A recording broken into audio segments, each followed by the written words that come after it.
اس آیات کا ترجمہ یہ ہے کہ اے ایمان والو، تمہیں دے رکھا ہے اس میں سے خرچ کرتے رہو، اس سے پہلے کہ وہ دن آئے جس میں نہ تجارت ہے نہ دوستی ہے اور شفاعت اور کفر ہی ظالم ہے۔ اب اس آیات کا جو مفہوم ہے وہ یہ مراد راہ خدا میں خرچ کرنا ہے۔ ارشاد یہ ہو رہا ہے جن لوگ نے ایمان کی راہ اختیار کی ہے، انہیں ان مقصد کے لیے جس پر وہ ایمان لائے ہیں مالی قربانیاں برداشت کرنی چاہیے، یا کفر کی روش اختیار کرنے والوں سے مراد یہ تو وہ لوگ ہیں جو خدا کے حکم کے اطاعت سے انکار کرے اور اپنے مال کو اس کی خوشنودی اور عزیز تر رکھے، یا وہ لوگ جو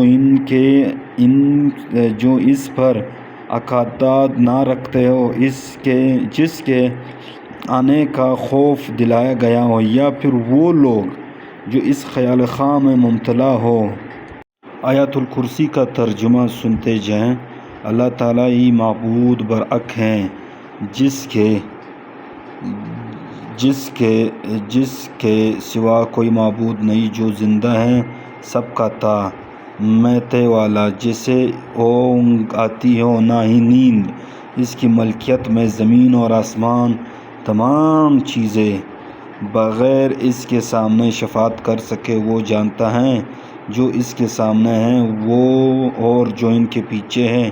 اور وہ اس کے علم میں سے کسی چیز کا عطا نہیں کر سکتے مگر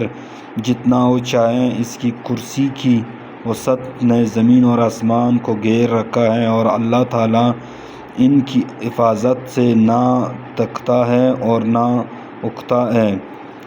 اور وہ بہت بلند اور بہت بڑا ہے۔ آیت الکرسی ہے اس کا مفہوم، یعنی نادان لوگوں نے اپنی جگہ چاہے کتنی ہی خدا اور معبود بنا رکھے ہوں، مگر اصل واقعہ یہ ہے کہ خدائی پوری کی پوری بلا شریک ان کی غیر فانی ذات کی ہے، جو اللہ تعالیٰ کے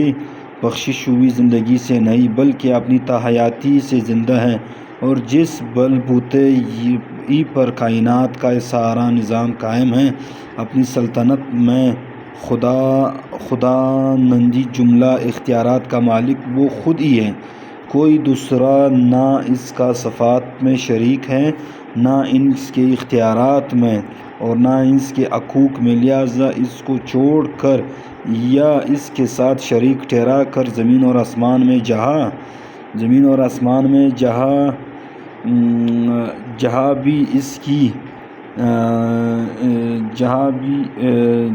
بھی کسی اور کی معبود اللہ بنایا جا رہا ہے، اس سے ایک جھوٹ کڑھا جا رہا ہے اور حقیقت کے خلاف جنگ جاری ہے۔